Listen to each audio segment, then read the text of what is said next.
다 같이 사도신경으로 우리의 신앙을 하나님께 고백하겠습니다. 나는 전능하신 아버지 하나님, 천지의 창조주를 믿습니다. 나는 그의 유일하신 아들, 우리 주 예수 그리스도를 믿습니다.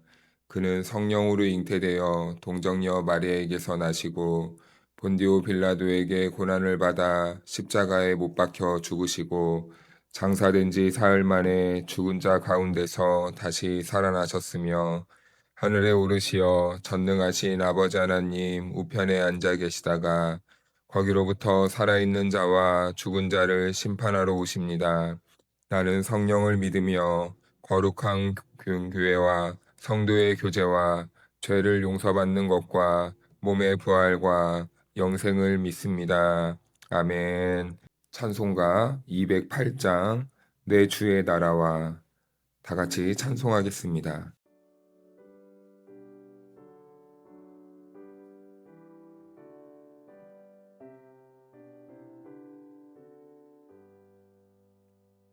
내 주의 나라와 주 계신 성전과 피 흘려 사신 교회를 늘 사랑합니다. 내 주의 교회는 천성과 같아서 눈동자같이 아끼사 늘 보호하시네. 이 교회 위하여 눈물과 기도로 내 생명 다하기까지 늘 봉사합니다. 이 성도의 교제와 교회의 위로와 구주와 맺은 언약을 늘 기뻐합니다. 하늘의 영광과 베푸신 은혜가 진리와 함께 영원히 시온에 넘치네.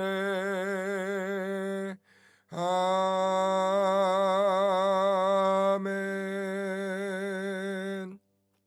오늘 우리에게 주신 하나님의 말씀은 열왕기상 8장 12절부터 21절 말씀까지입니다. 그때에 솔로몬이 이르되 여호와께서 캄캄한 데에 계시겠다 말씀하셨사오나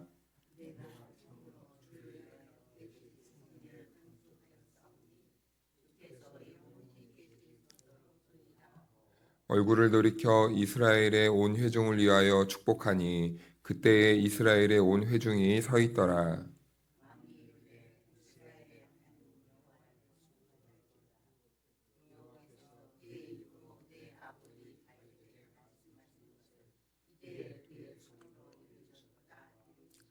내가 내 백성 이스라엘을 애굽에서 인도하여 낸 날부터 내 이름을 둘 만한 집을 건축하기 위하여 이스라엘 모든 지파 가운데서 아무 성읍도 택하지 아니하고 다만 다윗을 택하여 내 백성 이스라엘을 다스리게 하였노라 하신지라.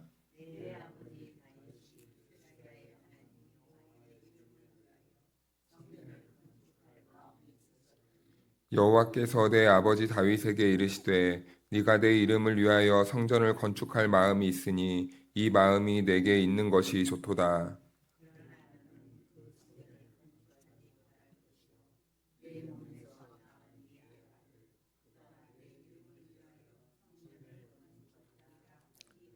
이제 여호와께서 말씀하신 대로 이루시도다. 내가 여호와께서 말씀하신 대로 내 아버지 다윗을 이어서 일어나 이스라엘의 왕위에 앉고 이스라엘의 하나님 여호와의 이름을 위하여 성전을 건축하고 내가 또 그곳에 우리 조상들을 애굽 땅에서 인도하여 내실 때에 그들과 세우신 바 여호와의 언약을 넣은 궤를 위하여 한 처소를 설치하였노라. 아멘. 할렐루야. 하나님의 은혜와 평강이 우리 모두에게 함께하기를 주님의 이름으로 축복합니다. 네, 열왕기 상은 이제 성전 봉헌이라는 매우 중요한 장면을 기록하고 있고, 그리고 이제 성전 건축이 완료되었습니다. 그리고 이제 솔로몬이 연설도 하고, 그리고 그 안에 이제 하나님의 언약을 상징하는 그 언약궤를 안치하는 모습도 보이게 됩니다. 그런데 이 장면은 단순한 진행 행사 어떤 이 행사를 진행하기 위한 어떤 퍼포먼스 행사 의례가 아니라 성전이라는 것이 어떤 의미를 가지고 있는지 그것을 드러내고 이스라엘 백성들의 그 성전에 관한 그 인식도 이렇게 보여주고 있는 매우 중요한 본문입니다. 우리는 일반적으로 이 장면을요, 그냥 솔로몬이 참 좋은 기도를 했다 이렇게만 생각할 수도 있지만 우리가 계속 이 열왕기상을 읽어오면서 보는 것은 이 왕들 중에는 사실은 하나님 앞에서 그렇게 잘한 왕이 없다라는 것을 일단 전제로 시작하고 있고, 어떻게 이스라엘이란 나라가 하나님께서 택하셨는데 몰락하게 되었는가를 보여주고 있는 그림을 나타내고 있다고 했기 때문에 이 장면만 똑 떼어서 아 솔로몬 정말 잘한 왕이다라고만 이렇게 볼 수 없고, 이 안에서도 하나님을 향한 어떠한 좀 그릇되고 잘못된 그리고 또 오해된 이런 모습들이 보여지고 있다라는 겁니다. 아무튼 이 성전을 솔로몬이 완성을 했어요. 그래서 이제 하나님께 봉헌하고 있고, 그리고 하나님을 높이면서 찬양하고 있는 내용으로 이 연설문이 기록되어 있습니다. 그러나 본문을 조금 더 주의 깊게 읽다 보면은 이 연설 속에서 하나님과 우리 사이에서 약간의 이런 긴장감이나 아니면은 이 문제 의식이 함께 담겨 있다는 것을 엿보게 돼요. 왜냐 이 안에서 성전이 무엇인지, 그리고 그것을 어떻게 우리가 이 성전을 이해해야 되는지 그 문제, 그 질문들이 자연스럽게 드러나게 됩니다. 그래서 12절 말씀을 보면은 이렇게 기록하고 있습니다. 그때에 솔로몬이 이르되 여호와께서 캄캄한 데 계시겠다 말씀하셨사오나, 이렇게 말씀을 하거든요. 이 표현은 출애굽할 때 하나님의 임재를 반영하는 표현입니다. 하나님은 이스라엘 백성들 가운데 임하실 때 구름 기둥 그리고 이 어둠 가운데 임재하셨다는 그 모습이 있어요. 이것은 하나님이 보이지 않는 분이라는 겁니다. 어둠 가운데 임재했다는 것은 하나님을 우리가 볼래야 볼 수가 없는 그 어둠 가운데 있다라는 분인 것을 이렇게 묘사하고 있는 거예요. 그러니까 하나님이 임재하시는 방법은 우리 인간이 생각하지 못하는 방법으로 임재하신다는 겁니다. 우리 인간이 규정할 수도 없고 우리 인간이 상상할 수 없는 그런 방법으로 임재하시는 분이라는 것을 보여주고 있는 거예요. 그래서 하나님은 어떠한 특정한 제한된 장소나 어떤 특정한 형상으로 하나님을 만들거나 담아내거나 그리고 표현하거나 규정하거나 이럴 수 없다라는 것을 이런 식으로 표현을 하고 있는 겁니다. 그런데요, 그 다음에 이 문제가 이 다음에 드러나거든요. 우리 13절 말씀을 한번 읽어볼까요? 13절 같이 읽겠습니다. 시작. 내가 참으로 주를 위하여 계실 성전을 건축하였사오니 주께서 영원히 계실 처소로소이다 하고. 아멘. 이 고백은 우리가 그냥 쭉 아무 생각 없이 읽다 보면은 매우 좋은 표현이고 경건한 표현이고 그렇게 큰 문제 의식을 느끼지 못하는 이런 구절인데, 그런데 이 짧은 연설문에 보면요, 여기에 솔로몬이요 내가라는 말을 굉장히 많이 씁니다. 내가. 이 사람의 언어라거나 이런 사람의 말이라는 것은 그 사람의 이 정체성과 그리고 동기와 그 세계관을 나타내고 있는 건데, 오늘 솔로몬의 이 연설문에도 뭔가 이상하게 이 성전을 건축하는데 내가 주를 위하여 성전을 건축하였사오니 내가라고 말을 하는 거예요. 이 문장은 그래서 매우 이 중요한 신학적인 긴장 관계를 가지고 있는 문장이라고 합니다. 솔로몬이 솔로몬은 하나님이 계시는 이 처소, 그 처소를 영원히 계실 처소라고 말하면서 누가 건축했냐고 말을 하냐면 내가 지었다라고 말을 해요. 그런데 이것은 매우 잘못된 신학 표현이죠. 하나님은 하나님이 거하실 처소를 그 자신이 이렇게 짓고, 그리고 오히려 하나님은 우리를 위해서 집을 지어주는 분이신데 솔로몬은 지금 자기 자신이 여호와를 위해서 영원히 계실 처소를 지었다라고 이렇게 말을 합니다. 여기에서 우리는 두 가지를 좀 분리해서 생각해야 될 필요가 있는데, 첫 번째는 우리가 계속 이렇게 이 말씀을 통해서 나누고 있지만 하나님은 어떤 특정한 공간에 제한될 수 있는 분이 아니다라는 거예요. 우리 하나님은 온 세상이 다 하나님의 것이고 온 세상이 다 하나님의 처소이고 성전이다라고 말씀하십니다. 그래서 우리 하나님은 어떠한 특정 제한된 곳에만 가두실 수 있는 분이 아니라는 거예요. 그래서 이 교회에만 하나님이 있고 저 교회에만 하나님이 없고 이런 식의 주장은 있을 수 없는 것이고, 모든 교회 안에, 그러니까 이 모든 교회라는 것은 그리스도의 피로 잘 세워진 교회 안에는, 그 교회 안에는 하나님이 다 함께 계시는 그 하나님의 집, 성소가 된다는 거고, 그리고 두 번째는 그럼에도 불구하고 인간은 하나님을 특정 공간에 가두어서 이해하려는 이 성향, 이 방향이 있다라는 겁니다. 아무리 하나님께서 나는 이 건물에 제한되지 않아 라고 성경에서 계속해서 말씀하셔도 이상하게 사람은 계속 그래도 뭔가 우리가 하나님을 좀 이렇게 잘 표현하기 위해서는 뭔가 좀 제한된 공간이 있어야 된다고 생각을 한다는 거죠. 이렇게 인간은 하나님은 온 천하에 있다는 것을 알매도 불구하고 꼭 어떤 공간을 만들어 놓고 그 공간에만 하나님이 계시다라고 이렇게 착각하는 경우가 있다라는 겁니다. 자, 교회를 폐지하자는 게 아니에요. 제 말을 잘 오해하시면 안 됩니다. 사람의 심리가 그렇다는 겁니다. 그래서 어떤 특정한 공간에만 하나님이 계시다. 그래서 지금 이스라엘은 그 성전을 아직도 그렇게 멋있고 그렇게 성전을 중심으로 전쟁을 하고 있지 않습니까? 아무튼 그런 경향을 가진다라는 거예요. 그런데 오늘 솔로몬의 연설에서는 이 두 번째 흐름을 이어가고 있다는 겁니다. 인간이 하나님을 특정 공간에 가두려고 하는 그 시도를 하고 있는 모습을 보여주고 있다라는 거예요. 그래서 하나님이 임재하시는 장소를 말할 때 그 이 성전이 하나님이 영원히 거할 처소다라고 이렇게 백성들 앞에서 선포를 해버립니다. 근데 그게 맞았습니까? 그 성소가 영원했습니까? 아니에요. 역사적으로 우린 봤을 때 그 건물은요, 이 외세의 침략이 올 때마다 항상 1번으로 털렸습니다. 왜냐하면 그곳에는 항상 값진 것들이 많이 있었거든요. 좋은 것들이 많이 있었어요. 그래서 매일 거기는 이 탈취의 현장이 됩니다. 하나님이 영원히 계시는 성소라는 것을 꼭 부정이라도 하듯이 그런 식으로 하다가 나중에는 허물어지게 돼요. 허물어져요. 그래서 이 하나님이 계신 이 성전은 이스라엘 민족 가운데 총 이 세 번 지어지지 않습니까?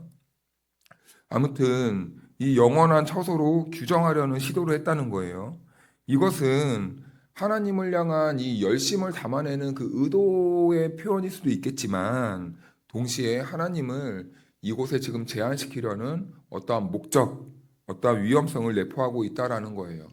그래서 이 본문을 가지고 조금 더 비판적으로 보는 분들은 솔로몬이 이 솔로몬의 정치 방법이 이 성전 중심으로 모든 백성들을 성전에 시선을 두게 하고 이 집중시키게 하는 그 역할을 했다라고 이렇게 비판적으로 보는 분이 있는데, 우리는 뭐 거기까지 생각할 필요는 없고 그런 의도로도 이해를 하시는 분들이 있다라는 것입니다.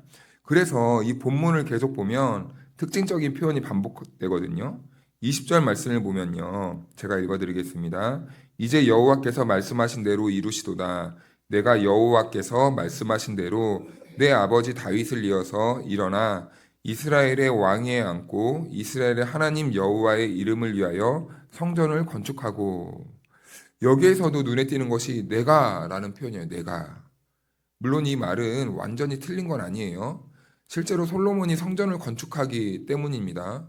그런데 이 표현이 반복될수록 강조되는 것은 하나님이 행하셨던 어떤 이 하나님의 성취, 하나님의 말씀의 성취라는 이 개념보다 계속해서 솔로몬이라는 한 사람을 집중하게 해요. 내가 했어. 내가 하나님을 위해서 만들었어. 그런 이 이면에는 꼭 뭐가 있습니까? 사람들에게 인정받고 칭찬받고 싶은 이 심리가 깔려 있는 거죠. 와, 솔로몬 대단해. 와, 솔로몬 역시 하나님이 택한 왕이야. 와, 솔로몬 참 하나님을 위해 열정이 대단하구나. 이런 것들을 은연중에 깔고 이런 식으로 표현을 하고 있다라는 것이죠. 그래서 이것은요, 단순한 이 언어적 표현 문제뿐만 아니라 이것은 신앙의 중심이 지금 솔로몬이 어디에 있는지를 보여주고 있는 겁니다. 아니, 누가 하나님의 집을 내가 지을 수 있습니까? 여기서 내가 감히 하나님의 집을 지을 수 있는 사람이 어디 있습니까? 하나님은 이 온 세상을 담아낼 수도 없는데, 이 온 세상은 하나님을 담아낼 만한 이 그릇도 아닌데, 어느 누가 하나님을 담아낼 수 있다는 말입니까? 아닙니다. 이것은 그의 신앙의 중심이 지금 이상하게 변하고 있다는 것을 보여주고 있는 거예요. 그래서 신앙이 하나님 중심에서 인간 중심으로 이동할 때 가장 먼저 나타나는 변화가 바로 언어의 변화라고 해요. 하나님께 영광이 아니고 하나님이 하셨습니다가 아니라 내가 했습니다. 하나님이 하신 것처럼 말을 하다가 결국에는 내가 잘했죠 라고 이렇게 칭찬받고 싶어하고 인정받고 싶어하는. 얼마 전에 한 원로 목사님이 은퇴를 하셨습니다. 그리고 많은 이 전별금과 이 퇴직금을 받고 은퇴를 하셨어요. 그런데 이제 그 교회에서 자기 아들이 목회를 같이 하고 있었는데 이제 목사님이 은퇴하시고 이제 그 아들도 이제 나가려고 하면서 이제 교회를 개척을 해야 되겠다고 이렇게 성도들에게 제안을 했다고 합니다. 그런데 그 개척금을 얼마를 요구를 했냐면 40억을 요구했대요. 40억. 4천만 원도 아니고 4억도 아니고 40억. 그러면서 아니 이 동네 땅값이 얼만데 그 정도도 요구 못하냐. 내가 해온 게 얼만데 내가 교회를 세우기에 얼마나 노력을 했지 않느냐. 이런 말을 했다는 거예요. 그런데 그 말이 물론 맞는 말이죠. 그 목사님이 개척을 해서 40 몇 년 동안을 터를 잡고 했으니 물론 틀린 말은 아니지만 성도들이요. 그 목사님 말 한마디에 상처를 완전히 받았다고 합니다. 아, 지금까지 목사님이 해왔던 설교는 다 가짜였구나. 지금까지 자기 목회를 해왔고 자기 왕국을 세워왔구나. 하나님의 교회라고 말을 했으면서 결국에는 말을 하는 게 성도들 앞에서 내 교회, 내가 하지 않았느냐. 그러니까 돈 내놔라. 라는 이런 주장을 했다라는 거예요. 얼마나 이게 교회적으로 상처입니까? 이게 사람의 이 신앙의 기초가 말 한마디에서 의식구조에서 자기도 모르게 툭툭 튀어나오는 겁니다. 그래서 이 19절, 20절 말씀은 이렇게 말을 합니다. 그러나 너는 그 성전을 건축하지 못할 것이요. 내 몸에서 낳을 내 아들, 그가 내 아들을 위하여 성전을 건축하리라 하시더니 이제 여호와께서 말씀하신 대로 이루시도다. 이 구절에서 솔로몬은 다윗에게 주어진 하나님의 약속이 자신을 통해서 이루어졌다고 이렇게 말을 하고 있어요. 물론 일부는 이 말도 맞는 말입니다. 왜냐하면 실제 성전 건축은 지금 보이는 그 성전 건축의 완성자는 솔로몬처럼 보여요. 그러나 여기에는 중요한 한 가지 오해의 가능성도 담고 있죠. 다윗에게 주어진 약속은요, 단순히 하나님께서 이 건물을 탁 지어주겠다는 그런 의미가 아니었습니다.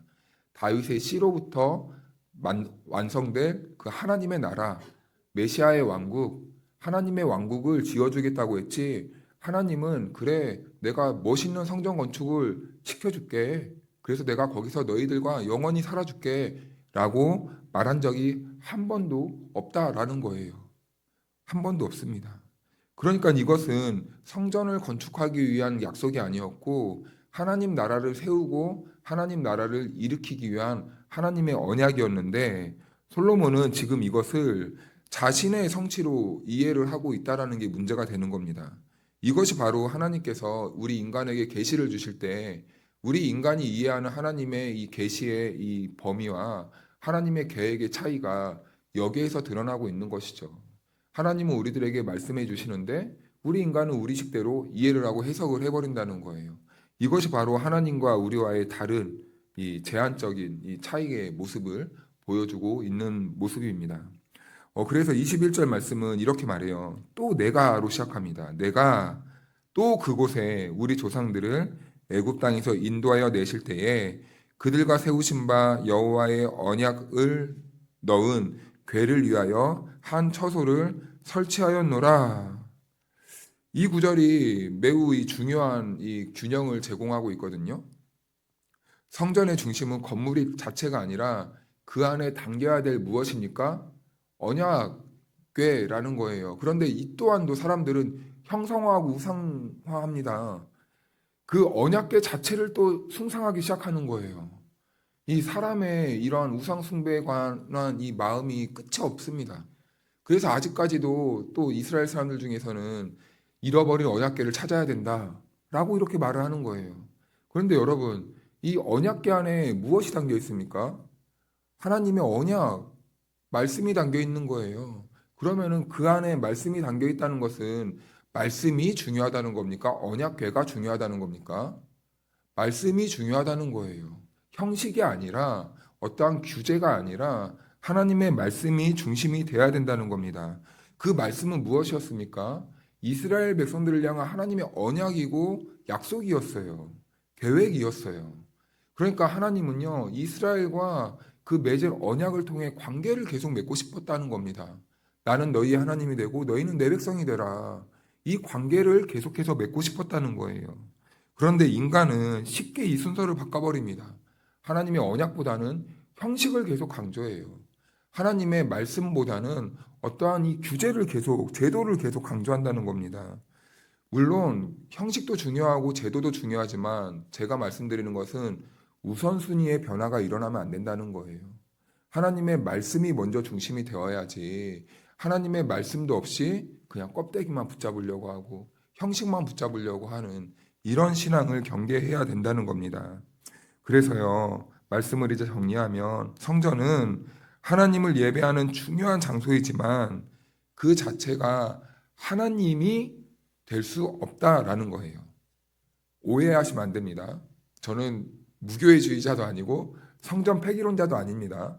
성전을 누구보다 사랑하고 교회를 아름답게 지어야 된다는 게 제 주장이지만 그럼에도 불구하고 이 성전이 우상이 되면 안 된다는 거예요. 꼭 이 건물만 오면 하나님을 만날 수 있고 이 건물만 오면은 하나님이 여기에만 계시는 것 같고 이런 신앙은 우리가 경계해야 된다는 겁니다. 경계해야 된다는 거예요. 하나님은 건물 안에 제한되는 분도 아니고 우리가 아무리 많은 돈을 들이고 좋은 교회를 건축해도 그 우리의 그런 수고를 통해서도 하나님의 언약이 성취되는 게 아니라는 거예요.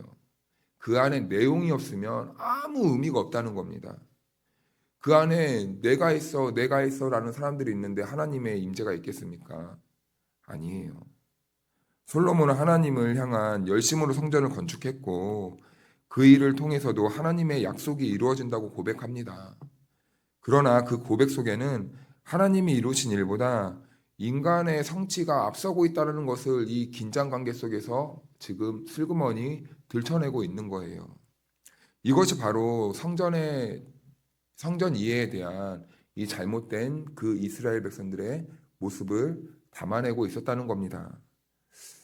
그래서 성전의 중심은 건물도 아니에요. 언약궤도 아닙니다. 그 안에 있는 이스라엘 백성들과 맺은 하나님의 언약, 말씀이에요. 우리 교회, 그리고 각자 섬기는 교회도 마찬가지지 않겠습니까? 건물이 좋고 나쁨에 따라서 하나님의 성전이 되고 성전이 아닐 수도 있습니까? 아니요.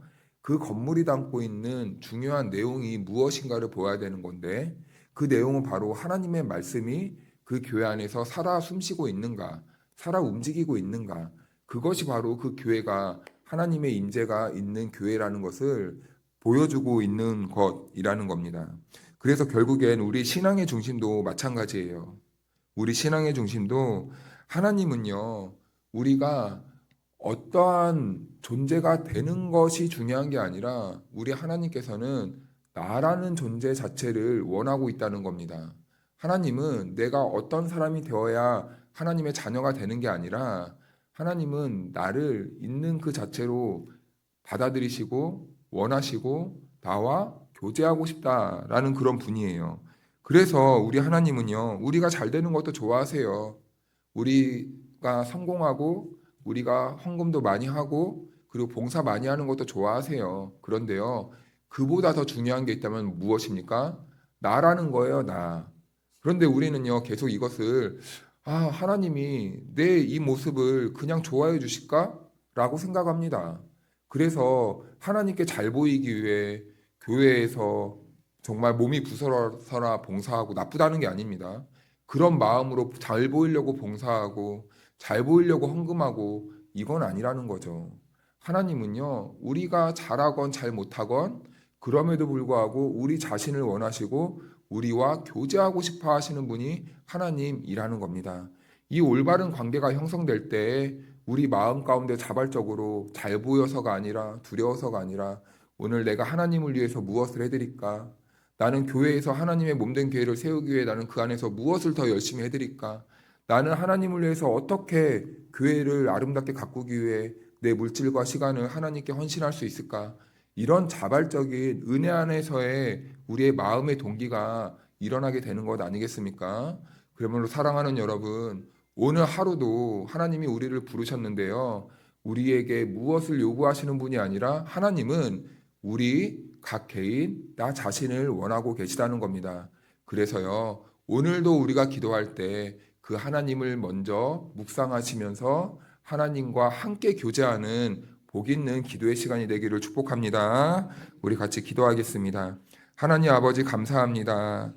오늘 하루도 예수님의 피값으로 세우신 교회에 나와서 함께 은혜를 나누며 하루를 시작할 수 있도록 인도하시니 감사합니다. 오늘 하루도 주님이 주신 은혜를 누리는 복된 하루가 될 수 있도록 인도하여 주시옵소서.